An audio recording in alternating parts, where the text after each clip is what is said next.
capítulo 9. Seguimos con nuestra serie en el Evangelio de Marcos, Marcos capítulo 9, y vamos a leer los versículos 14 al 29. Dice así la palabra de Dios.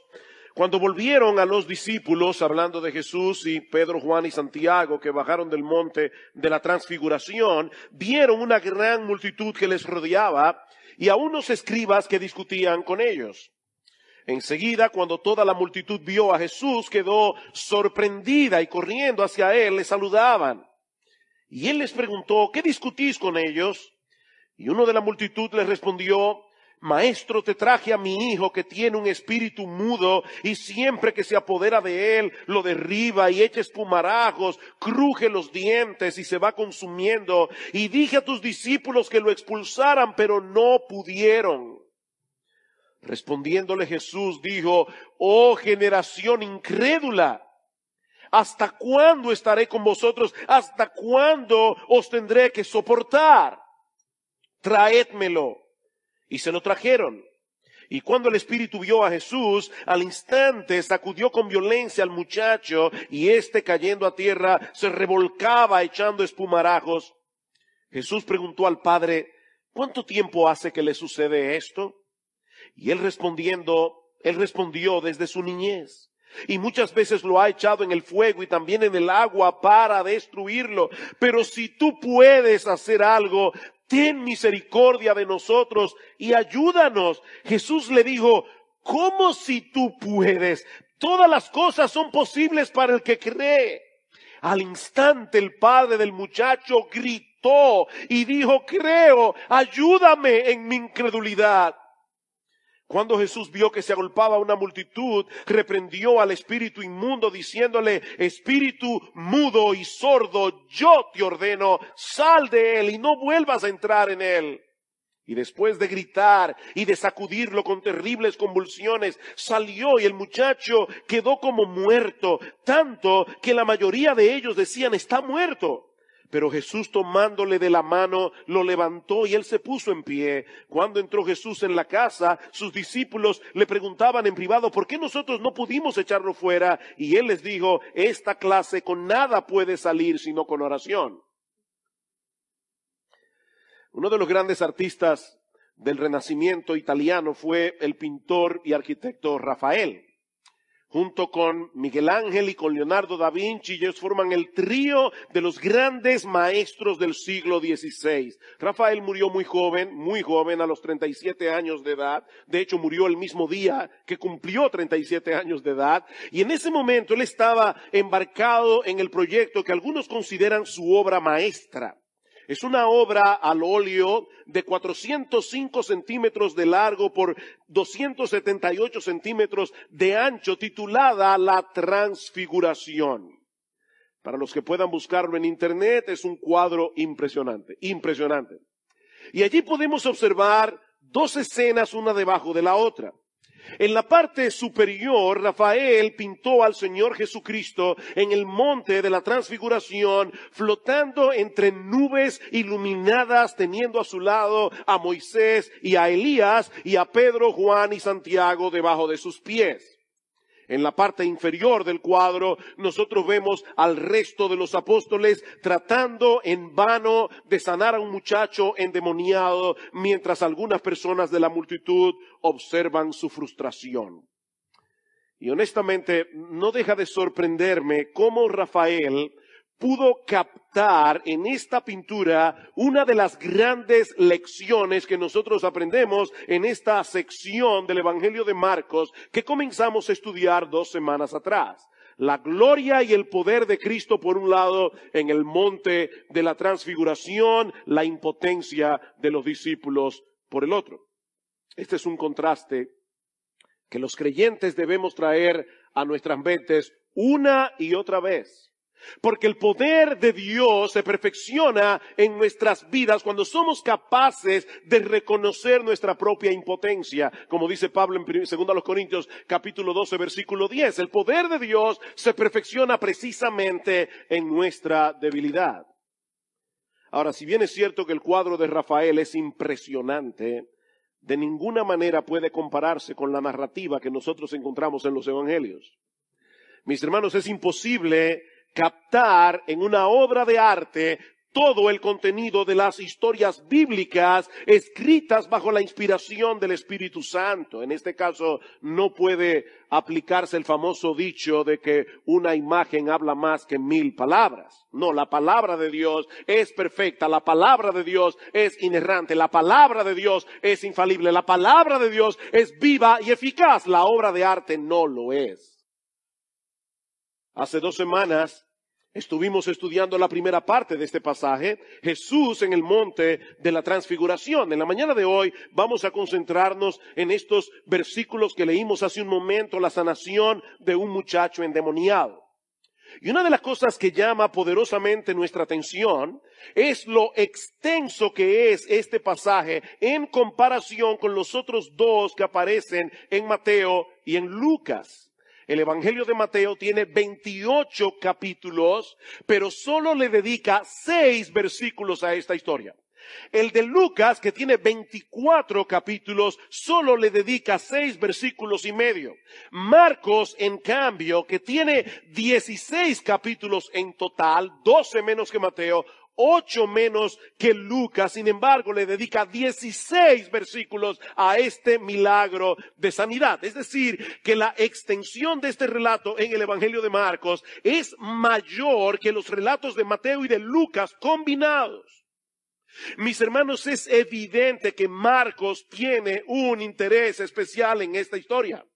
Porque esta historia encaja perfectamente con el propósito por el cual él escribió este evangelio. Mostrar a Jesús como el Rey de Gloria que se hace siervo, el Rey de Gloria que viene a la tierra como un siervo que se arremanga las mangas de la camisa para trabajar con los hombres, para involucrarse con los hombres. Es el Rey de Gloria que se hace siervo para morir por pecadores, para dar su vida en rescate por muchos.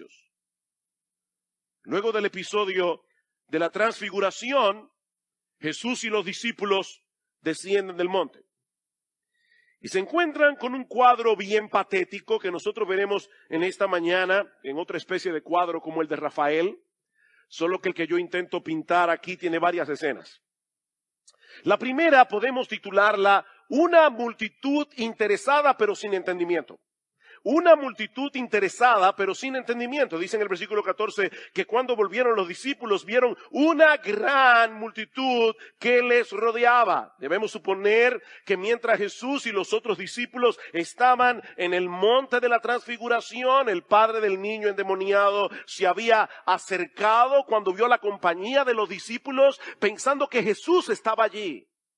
Porque él dice más adelante, yo te traje a mi hijo. Él iba pensando que Jesús estaba allí. Pero resulta que el Señor no estaba con ellos.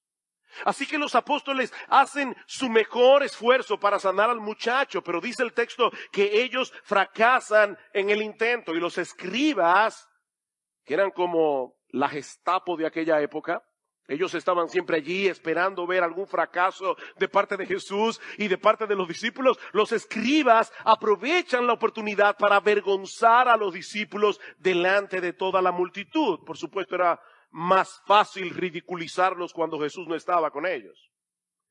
Pero aparentemente estaban tan absortos en la discusión que ellos no se dieron cuenta de que el Señor había bajado del monte y se estaba dirigiendo directamente hacia ellos. Y Marcos nos dice que tan pronto ellos vieron al Señor, todos corrieron hacia Él sorprendidos. Y la palabra que se usa aquí expresa un estado emocional muy intenso, un estado emocional que en algunos casos puede llegar a ser preocupante. Esta es una palabra que solo aparece 2 veces más en todo el Nuevo Testamento. Y las 2 veces únicamente en el Evangelio de Marcos. La primera aparece en Marcos capítulo 14 versículo 33 para describir la angustia del Señor en el huerto de Getsemaní. La segunda vez aparece en Marcos capítulo 16 versículo 5 para describir el espanto de Pedro y de Juan cuando llegaron a la tumba del Señor y se dieron cuenta que estaba vacía. Yo no sé cuántos de ustedes han visto la histeria que sufren algunas personas cuando de repente se encuentran delante de un artista famoso. Me acuerdo siempre esa fecha, esa vez cuando los Beatles llegaron a Estados Unidos. Las muchachas caían desmayadas viendo a los Beatles. Bueno, mis hermanos, algo similar fue lo que probablemente sucedió ese día alrededor de la persona de Jesús. Dice en el versículo 15 que ellos al verlo estaban sorprendidos, estaban espantados, estaban alarmados y corrieron hacia él para saludarlo. Y saben, mis hermanos, lo que esto nos enseña, que la popularidad no es una señal inequívoca de éxito ministerial. Porque el interés de la gente por la persona de Jesús no siempre va acompañado por una motivación correcta. La gran mayoría de estas personas eran incrédulas, como veremos en un momento. Ellos estaban fascinados con el Jesús que hace milagros. Ellos estaban fascinados con el sanador, pero no estaban fascinados con el Jesús que vino al mundo a morir en una cruz para salvar a pecadores que merecen el infierno. Ellos no estaban fascinados con ese Jesús que vino a librarnos de la tiranía y de la condenación del pecado. Mis hermanos, hay un montón de mega iglesias en el día de hoy donde no se predica con fidelidad la palabra de Dios, si es que se puede llamar iglesias a ese tipo de lugares. Y se llenan hasta el tope cada domingo de personas que están detrás de un espectáculo religioso, de personas que están buscando algún tipo de beneficio temporal, pero esas mismas personas rechazan la autoridad de Cristo en sus vidas con todas las fuerzas de su corazón. Yo estoy convencido de que esas mega iglesias han sido levantadas por el diablo para inocular a las personas al mensaje del evangelio. Por si acaso. No es que haya nada de malo en iglesias grandes. Yo no estoy diciendo eso. Quiere el Señor seguir trayendo multitudes a las iglesias donde se predica fielmente el evangelio. Lo que yo estoy diciendo, mis hermanos, es que nosotros debemos recordar que los números nunca son en sí mismos un síntoma de la bendición de Dios. Pero el Señor es tan bueno. El Señor es tan bueno que por encima de las malas motivaciones de los hombres, Él siempre está dispuesto a hacer el bien. Y eso nos lleva a la segunda escena de este relato, que yo he titulado Un padre angustiado y unos discípulos incompetentes. Versículo 16. Y Él les preguntó a los discípulos, ¿qué discutís con ellos, con los escribas? Y uno de la multitud le respondió, Maestro, te traje a mi hijo que tiene un espíritu mudo. Y siempre que se apodera de él, lo derriba y echa espumarajos, cruje los dientes y se va consumiendo. Y dije a tus discípulos que lo expulsaran, pero no pudieron. Hay varios detalles en este pasaje que yo no quiero que ustedes pasen por alto. Este es uno de ellos. La pregunta de Jesús fue dirigida a los discípulos, pero ellos no respondieron absolutamente nada. Y yo imagino que probablemente la vergüenza de haber fracasado les había cerrado la boca. Pero entonces sale este hombre de la multitud y le explica a Jesús qué es lo que ha sucedido. Su hijo estaba poseído por un demonio. Y sus discípulos no habían podido hacer absolutamente nada al respecto. Y yo estoy consciente de que hoy en día hay mucha gente sofisticada que no cree en posesiones demoníacas. Pero hermano, yo quiero que ustedes noten que aquí no dice que el muchacho estaba sufriendo de alguna enfermedad natural y que esta gente supersticiosa se le estaba atribuyendo a un demonio. No, lo que este texto nos enseña es que el muchacho realmente estaba endemoniado. Él estaba endemoniado. Y yo sospecho que la razón por la que mucha gente no cree en este tipo de historias que aparecen en los evangelios es simplemente por el hecho de que se encuentra en la Biblia. Y no porque ellos sean más objetivos y civilizados en el manejo de la verdad. La televisión está llena de programas que presentan relatos de casos paranormales y muchos de ellos están en el rating número 1 de audiencia, en canales aún como Discovery. A la casa de fantasmas. Ese es un programa de Discovery.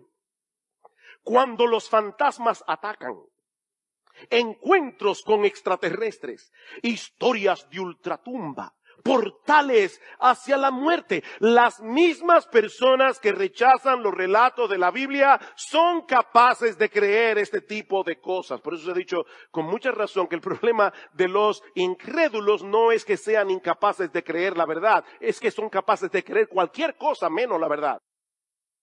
Ellos son capaces de creer cualquier cosa.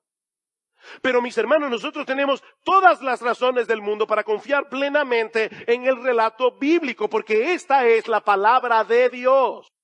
Es la palabra de Dios, infalible, inerrante, inspirada por el Espíritu Santo. Y este pasaje no solo nos dice que este muchacho estaba endemoniado, sino que al mismo tiempo, en una forma muy vívida, con muchos detalles, Marcos quiere presentarnos aquí la verdadera cara de la maldad. El demonio había hecho miserable la vida de este muchacho y la vida de sus padres. Él no podía hablar, él no podía huir, él tenía convulsiones. Más adelante el padre le dice a Jesús que muchas veces el demonio arrojaba a este muchacho al agua, lo arrojaba al fuego tratando de destruirlo. Queridos hermanos, esta es la verdadera cara de la maldad. ¿Saben cuál es el problema que tú y yo tenemos en nuestra lucha con el pecado? Que lo malo no nos parece tan malo como es en realidad. Ese es el problema. El pecado nos resulta atractivo. El pecado sigue siendo destructor. Porque el diablo nos presenta el departamento de publicidad y nos esconde el veneno, nos esconde el anzuelo. El chisme no parece tan malo, la murmuración no parece tan mala, la pornografía tampoco. ¿Qué problema puede haber en ver a una mujer hermosa que no es tu mujer? ¿Qué problema puede haber en hacer un comentario aquí o allá que los demás no necesitaban conocer? ¿Qué problema puede haber en ir en contra de la autoridad y en ser un poquito más independiente? ¿Qué problema puede haber? Mis hermanos, eso no parece tan destructivo, todo lo contrario. Muchas veces lo malo se ve bien y se siente bien. Lo malo se ve bien y se siente bien. Pero mis hermanos, el pecado no produce nada bueno. El diablo no tiene ninguna intención de bendecirte. Su propósito es destruirte por completo. Su propósito es alejarte de Dios, porque Él es la fuente de todo bien. Escucha con atención, mi amigo, que estás aquí en esta mañana. La maldad siempre produce frutos podridos. Siempre produce frutos podridos, aunque eso no sea tan evidente al principio. Esa es la verdadera cara del pecado. Ahora, yo quisiera tener la capacidad de ayudarlos en esta mañana a ponerse por un momento en el lugar de este papá. Yo quiero que ustedes se trasladen y se pongan en la piel de este hombre. Hermanos, este hombre día tras día veía a su hijo consumirse debido a esta influencia demoníaca. Día tras día, este muchacho tenía que estar lleno de llagas, tenía que estar lleno de heridas, lleno de golpes. Este hombre no tenía la menor esperanza de ver a su hijo crecer como un ser humano normal. Él no tenía la esperanza de verlo casarse, él no tenía la esperanza de verlo tener hijos. Tal vez este hombre por las noches se preguntaba qué sería de este muchacho cuando su mamá y él no estuvieran allí. Este hombre estaba desesperado. Desesperado. Dice en el Evangelio de Mateo que él llegó delante de Jesús y se postró delante de él suplicándole, por favor, Señor, ayúdame. Y para colmo de males, cuando llega delante de los discípulos, ellos no pueden hacer absolutamente nada para librar a este muchacho de esa terrible condición. Pero ahora el Señor está presente allí con ellos. Y el panorama cambió por completo, y eso nos lleva a la tercera escena de este relato que yo he titulado Una reacción airada pero compasiva. Una reacción airada pero compasiva. La reacción de Jesús en los versículos 19 al 21 nos presenta un contraste tan increíble. Por un lado, el Señor se molesta profundamente por la incredulidad de sus discípulos. Versículo 19, respondiendo Jesús dijo: oh generación incrédula, ¿hasta cuándo estaré con vosotros? ¿Hasta cuándo tendré que soportarlos? Ese no es el Jesús que la gente quiere, pero ese es el Jesús de la Biblia. Mis hermanos, Jesús está revelando aquí el profundo sentimiento de decepción que Él siente hacia sus discípulos por su falta de fe. Y esto es algo que debe ponernos a pensar. Sí, el Señor es increíblemente paciente con nuestras debilidades. Pero estamos meditando al estudiar este pasaje, hermanos, no pensemos ni por un momento que Él reacciona con indiferencia ante nuestra incredulidad. Mis hermanos, la Biblia dice claramente en Hebreos capítulo 11, versículo 6, que sin fe es imposible agradar a Dios. Es imposible agradar a Dios. Y eso no se aplica únicamente a los incrédulos, eso se aplica también a los cristianos. Nuestra falta de fe es un insulto a Dios. Nuestra falta de fe es ofensiva a Dios porque pone en duda su carácter, pone en dudas la veracidad de sus promesas. Cristo se sintió exasperado por esta nueva manifestación de incredulidad de parte de sus discípulos. Sí, Él sabía que ellos iban a madurar. Él sabía que todos ellos iban a estar dispuestos a poner sus vidas en riesgo por la expansión del Evangelio. Pero en este momento, en esta historia, su incredulidad le desagradó profundamente. ¿Saben lo que eso significa, mis amados hermanos? Que nunca debemos reconciliarnos con nuestra falta de fe. Nunca debemos reconciliarnos con nuestra falta de fe. Mi hermano, por favor, mi hermana, por favor, deja de excusar tu falta de fe diciéndote a ti mismo y a ti misma para calmar tu conciencia. Después de todo, yo soy humano. Después de todo, yo no soy más que un hombre débil. Porque aunque todo eso es verdad, Dios nos ha dado en su palabra los recursos que nosotros necesitamos para pelear eficazmente contra las dudas que se levantan en el corazón. Ahora déjame decirte algo para calmar tu conciencia en lo que debes calmar tu conciencia. El problema no es que tú tengas dudas. De hecho, la mayoría de las veces que nosotros estamos en medio de un problema, la mayoría de las veces que nosotros estamos en medio de una aflicción, lo primero que se dispara no suele ser la fe. Lo primero que se dispara suele ser la duda. Ese es un problema que todos llevamos en el corazón. Nunca podremos librarnos de las dudas de este lado del cielo. Nunca podremos hacer eso. El punto es que nosotros debemos mantenernos en pie de guerra luchando contra las dudas. Es que tenemos que llevar de vuelta nuestras almas a confiar plenamente en las promesas de Dios. Esa es la esencia de la fe. Es confiar en todo lo que Dios nos ha prometido en Cristo. Y yo tengo que volver y traer a mi alma una y otra vez, porque vivo luchando con la incredulidad. Yo no sé cuántas veces me he descubierto a mí mismo orando al Señor y pidiéndole por algo que carga mi corazón y en el fondo dándome cuenta que no creo que Dios es capaz de hacerlo. Y he tenido que decirle ahí mismo: Señor, perdona mi incredulidad. Mis hermanos, debemos rogar al Señor constantemente que nos libre de la incredulidad. Debemos rogar al Señor que fortalezca de tal manera nuestra fe, que nos libre de ofenderle dudando de Él. Así que este pasaje nos revela el desagrado de Cristo por la incredulidad de sus discípulos, pero también al mismo tiempo nos revela la compasión de Jesús hacia el padre del muchacho. Vean el versículo 20. Esto me encanta. Dice, tráiganme al muchacho. Y se lo trajeron. Y cuando el espíritu vio a Jesús, al instante sacudió con violencia al muchacho y cayendo a tierra se revolcaba echando espumarajos. Aparentemente era el último intento del diablo para destruirlo. Jesús preguntó al padre, ¿cuánto tiempo hace que le sucede esto?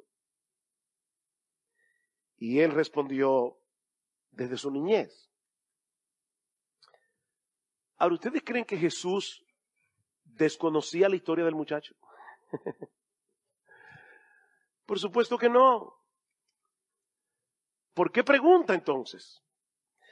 Bueno, yo creo que la intención del Señor aquí es hacerle ver a este padre, yo estoy interesado en ti. Es hacerle ver a este padre, tú no eres un expediente más en la lista de personas que están buscando mi ayuda. Ustedes no son una cara anónima en medio de la multitud. Son personas creadas a imagen de Dios que están atravesando por una situación angustiosa. Jesús quiere hacerle ver a este padre que a él le importa. Me encanta eso. Cuéntame tu historia.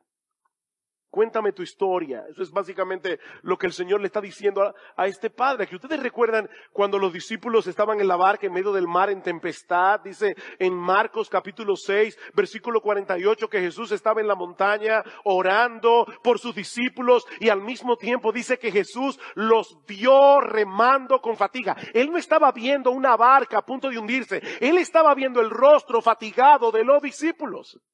Él estaba pendiente a los discípulos. Ellos creían estar abandonados en medio del mar. Eso es parte de la aflicción. Eso es parte de la prueba. Sentirse completamente solo. Sentirse incomprendido. Nadie me entiende. Pero no, Jesús te entiende. Jesús tenía sus ojos puestos sobre sus discípulos. Sí, yo supongo que hay muchos creyentes aquí pasando por situaciones difíciles y yo no me refiero únicamente a aquellos que han perdido seres queridos. En el mundo tendréis aflicción, como las chispas se levantan para volar hacia el aire, así el hombre nace para la aflicción. Y mi hermano, si ese es tu caso, recuerda, tú no eres un rostro anónimo en medio de la multitud. Jesucristo te compró con su sangre. Jesucristo ahora vela por ti como la niña de sus ojos. Yo creo también que esta pregunta hizo posible que se diera a conocer la magnitud del problema. ¿Desde cuándo hace que le sucede eso? Desde su niñez. Desde su niñez. Hermanos, este muchacho llevaba años, en medio de esa condición tan miserable. Y ahora por primera vez, este padre ve una luz al final del túnel porque Jesús está allí. Pero él tiene una lucha a muerte en el corazón. Y eso nos lleva a la cuarta escena que yo he titulado Una fe real pero débil. Una fe real pero débil. Vean la segunda parte del versículo 22. Él le dice, pero si tú puedes hacer algo.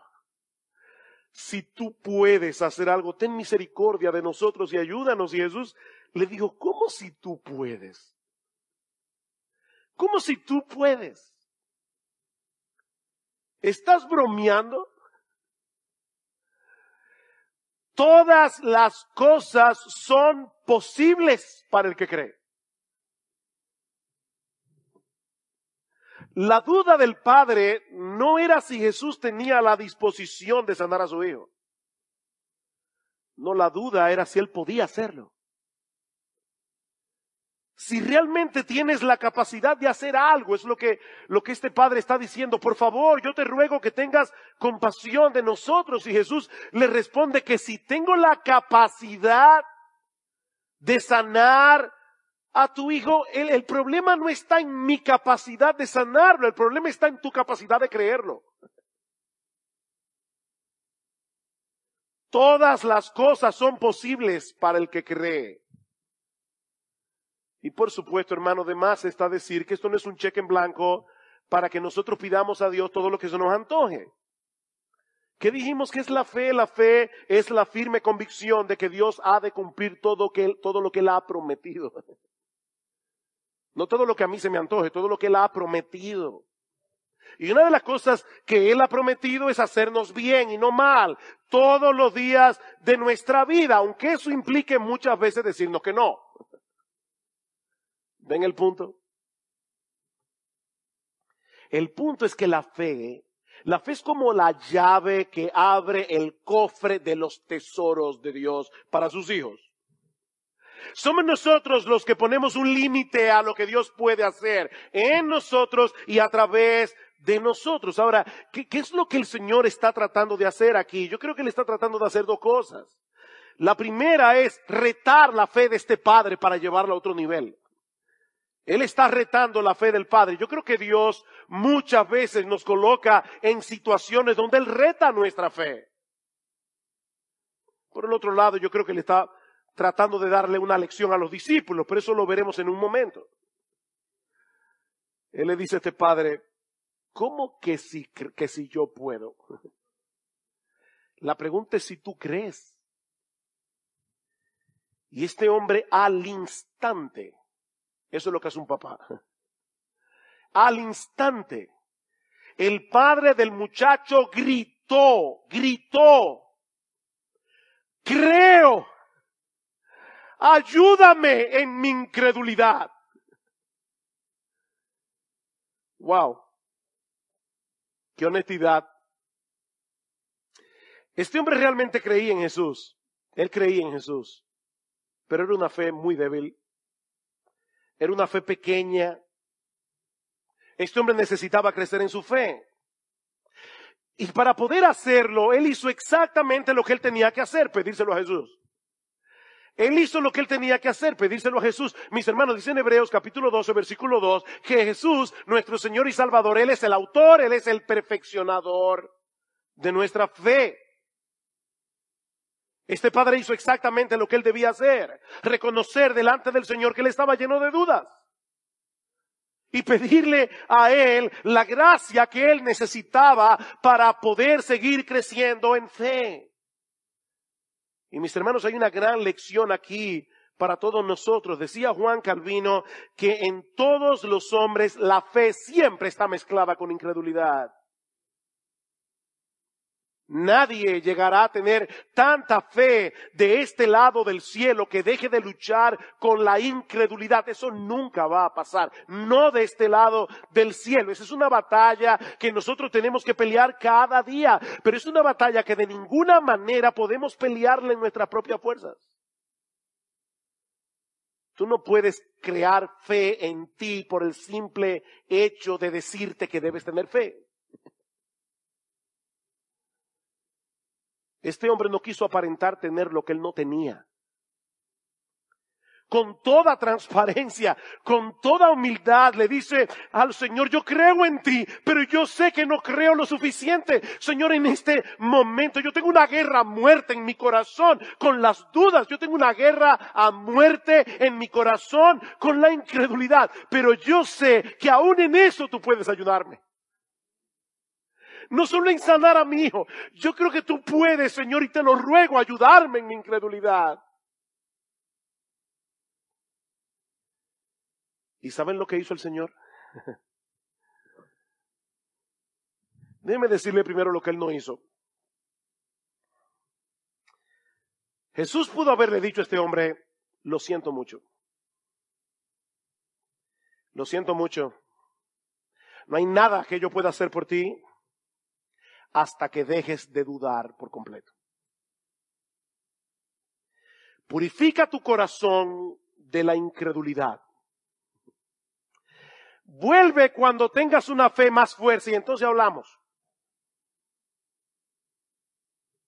No, eso no fue lo que él hizo. Tan pronto ese hombre reconoció su incapacidad, Jesús vino en su auxilio. No es una fe perfecta lo que se requiere. es reconocimiento de nuestra debilidad. Y eso nos lleva a la quinta escena de este pasaje, un despliegue de poder, autoridad y misericordia. Versículo 25, cuando Jesús vio que se agolpaba una multitud, reprendió al espíritu inmundo, diciendo, el espíritu mudo y sordo. Es la primera vez que se nos dice en el pasaje que el muchacho también era sordo. Yo te ordeno, sal de él y no vuelvas a entrar en él. ¿Y saben lo que sucedió? Después de gritar y de sacudirlo con terribles convulsiones, salió, el demonio salió. Y el muchacho se quedó como muerto, tanto que la mayoría de ellos decía, está muerto. Mis hermanos, no hay poder sobre la tierra que pueda ponerle resistencia a la autoridad de Jesús. No existe ese poder. Los discípulos no pudieron hacer absolutamente nada para librar a este muchacho de la opresión. Pero ahora llega Jesús y sin hacer aspavientos, sin usar ninguna fórmula mágica, le dice a este demonio, yo te ordeno que salgas de él y te ordeno que no regreses nunca más. El muchacho convulsiona una vez más, mientras el demonio parece estar luchando por no salir antes de hacerle el mayor daño posible. Pero Cristo había dado una orden.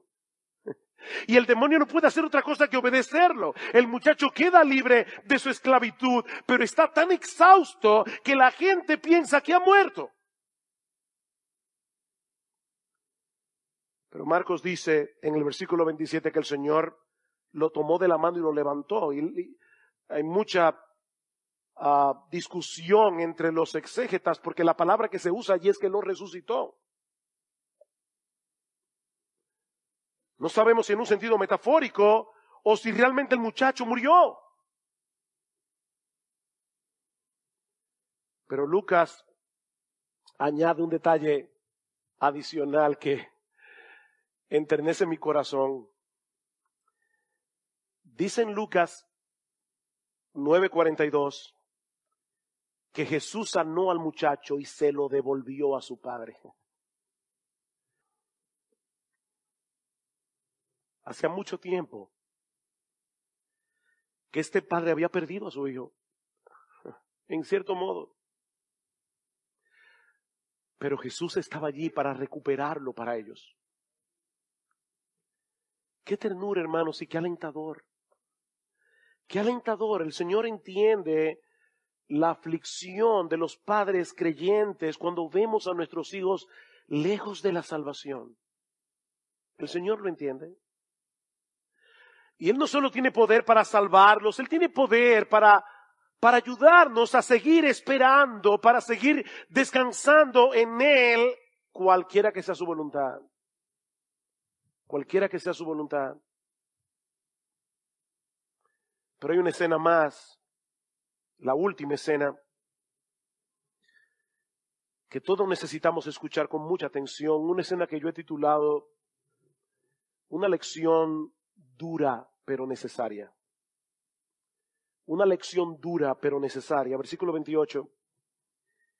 Cuando Jesús entró en la casa, sus discípulos le preguntaban en privado, ¿por qué nosotros no pudimos echarlo? A nadie le gusta reconocer su fracaso en público. Así que los discípulos esperan llegar a la casa para preguntarle al Señor en privado qué fue lo que pasó. ¿Por qué no pudimos? Y la respuesta de Jesús tiene dos partes que se complementan entre sí. En Marcos solo vemos una parte de la respuesta, pero en Mateo capítulo 17, versículo 20, el Señor le respondió por vuestra poca fe. ¿Por qué no pudimos? Por vuestra poca fe. En el relato de Marcos la respuesta implícita es por vuestra falta de oración. Vean el versículo 29. Él les dijo, esta clase con nada puede salir sino con oración. ¿Cuál es la implicación? Que ellos no habían orado. Mis hermanos, ¿cuál fue el problema de los discípulos? ¿Recuerdan ustedes en un pasaje anterior que ya estudiamos en esta serie, Marcos capítulo 6, versículo 7, cuando el Señor comisiona a los discípulos para que vayan a predicar por toda Galilea? Dice que el Señor les dio autoridad sobre los demonios. El Señor les dio autoridad para sacar demonios. Y dice en Lucas capítulo 10 versículo 7 que ellos regresaron con gozo diciéndole al Señor, hasta los demonios se nos sujetan en tu nombre. ¿Cuál fue el problema? Que ellos llegaron a pensar que los dones y las capacidades que el Señor nos da podían usarla en piloto automático. Ellos creían que por el hecho de tener esa capacidad siempre iban a poder sacar demonios sin depender de Él, y dejaron de orar. Ese fue el problema. ¿Y saben lo que es eso, hermanos? Un síntoma de incredulidad. Hay una conexión entre la falta de oración y la incredulidad, así como hay una conexión entre creer en las promesas de Dios y clamar a Dios en oración para que cumpla sus promesas. Hay una conexión. Por eso les decía que la respuesta de Jesús tenía dos partes que se complementan entre sí. ¿Por qué no pudimos nosotros sacar al demonio? Por vuestra falta de fe y por vuestra falta de oración. Esta clase con nada puede salir sino con oración. Y yo no creo honestamente que el Señor se esté refiriendo aquí al hecho de que hay diferentes clases de demonios. Porque si fuera eso, entonces ¿hay algunos que salen sin oración? No, yo creo como muchos buenos comentaristas que el Señor está señalando aquí a toda la raza de ángeles caídos. Él está diciendo, esta es una batalla espiritual. Esta es una batalla espiritual. Nuestra lucha no es contra sangre y carne, es contra principados, es contra potestades, es contra huestes de maldad en las regiones celestes. Y de ninguna manera nosotros vamos a poder salir airosos de esta contienda a menos que peleemos en oración. Miren, mis hermanos, nunca me cansaré de repetir esta misma frase, aun cuando estamos en nuestra mejor condición espiritual. Cuando estamos en nuestra mejor condición espiritual, nosotros somos demasiado débiles. Esta es una guerra que solo puede ser peleada en dependencia de Dios. Y esa dependencia se manifiesta de una sola manera: descansando en las promesas de Dios reveladas en este libro y orando,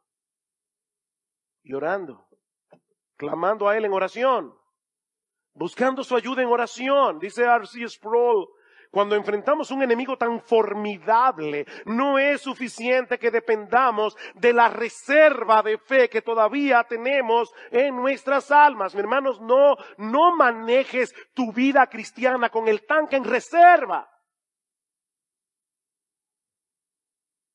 Dice Sproul, tenemos que volver sobre nuestras rodillas. Tenemos que clamar a Dios. Tenemos que hacer uso de todos los medios de gracia que Él ha dado a su pueblo, porque Él nos fortalece a través de esos medios. Es por fe que andamos, hermano, no es por vista. Es por fe que andamos. Y esa fe se alimenta de la palabra. Porque se alimenta de Dios, se alimenta de sus promesas en Cristo.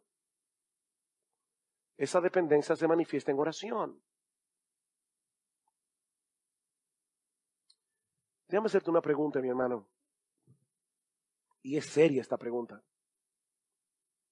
¿Cómo está tu lectura regular de la Biblia? ¿Cómo está tu lectura regular de la Biblia?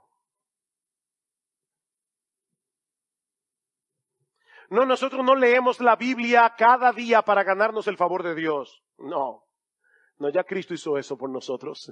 En la cruz del Calvario, Nosotros acudimos cada día a las Escrituras porque nuestras almas necesitan con urgencia, y no estoy usando las palabras aquí de más, nuestras almas necesitan con urgencia alimentarse de Dios y de sus promesas. Y esas promesas y la revelación de Dios solo se encuentra en su palabra. En mi corazón he atesorado tu palabra para no pecar contra ti. Salmo 119. No, mi hermano, no es falta de tiempo. No, si tú no estás leyendo tu Biblia regularmente, no es falta de tiempo, porque tú haces muchas otras cosas. Es tu incredulidad.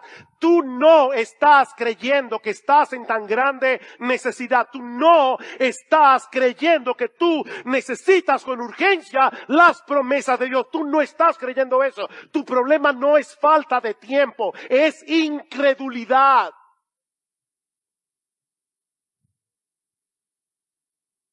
Hermanos, esto es serio. Yo no puedo negarles que tengo una carga como pastor en mi corazón. Necesitamos la Biblia, necesitamos comer Biblia, necesitamos sumergirnos en la Biblia, necesitamos ampararnos cada día en las promesas de Dios. Nosotros no vivimos por ninguna otra cosa.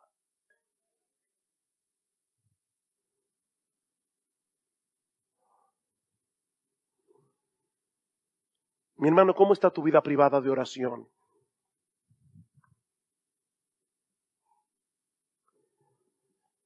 Y no solo a nivel individual. De verdad, mi hermano, ¿qué tanto esfuerzo tú haces para estar aquí los miércoles? Cuando esta iglesia se reúne para clamar a Dios. Si yo sé lo del tráfico, yo lo sé. Yo vengo aquí todos los días. Yo sé que muchos tienen trabajos difíciles y yo lo entiendo. Pero cada uno debe cuestionarse en su corazón, Señor, es que de verdad yo no estoy viendo la seriedad de esto. Si tú no puedes venir porque no puedes venir, no te preocupes. No puedes venir y Dios lo entiende. Pero mi hermano, mi hermana, yo quiero que tú estés consciente, nosotros estamos en medio de una guerra. Y no hay manera en que Dios pueda bendecir esta iglesia. No hay manera. A menos que nosotros dependamos de Él en oración. Y si el Espíritu Santo está golpeando tu conciencia, me alegro que lo haya hecho. Pero ¿sabes qué, mi hermano, mi hermana? La culpa no motiva a nadie. Yo no te estoy queriendo hacer que sentir culpable. Yo quiero llevarte al arrepentimiento. Yo quiero que esta iglesia entienda, yo quiero que esta iglesia los miércoles se llene de creyentes que están aquí de rodillas rogando misericordia al Dios del cielo para que Dios explote este país con el evangelio. Hermanos, estamos diciendo esto porque nosotros no queremos pastorear una iglesia que funciona con piloto automático. No, Dios no va a bendecir a los predicadores que se paran aquí porque tienen años predicando la palabra. No hay un solo predicador de esta iglesia que tenga la capacidad de resucitar a un muerto. Nosotros somos un saco de gente inútiles que necesitamos de vuestras oraciones. Ustedes no se imaginan el aliento que produce cada vez que uno de ustedes viene a nosotros y nos dice, pastor, estamos orando por ustedes. Wow, gracias. Gracias. Doy gracias al Señor. En esta iglesia hay un ejército de hombres y mujeres que oran. Eso no me cabe la menor duda. Porque si no fuera así, hoy no estaríamos aquí predicando el evangelio. ¿Por qué no pudimos sacarlo? Por vuestra falta de fe y por vuestra falta de oración. Y mi amigo, si tú estás aquí sin Cristo, tal vez tú estás en una situación muy similar a la de este padre, con el corazón lleno de duda, pero viendo al mismo tiempo tu necesidad de creer. Y mi ruego a ti en esta mañana es que hagas exactamente lo mismo que este padre hizo. Ve a Jesús y pídele que te ayude en tu incredulidad. Ve a Jesús, pídeselo a Él. Dile, Señor, yo tengo un corazón de piedra, yo necesito que tú lo transformes en un corazón de carne. Mira, mi hermano, mi amigo que estás aquí, es mil veces mejor tener una fe débil en un Salvador todopoderoso que tener una fe fuerte en cosas que no pueden salvar. Y Él es un gran Salvador. Él es un gran Salvador. Y Él ha sido exaltado por príncipe y salvador para dar a su pueblo arrepentimiento y perdón de pecados. Pídeselo a Él. Pídeselo a Él. Él es un buen Salvador. Oh, que el Señor bendiga su palabra.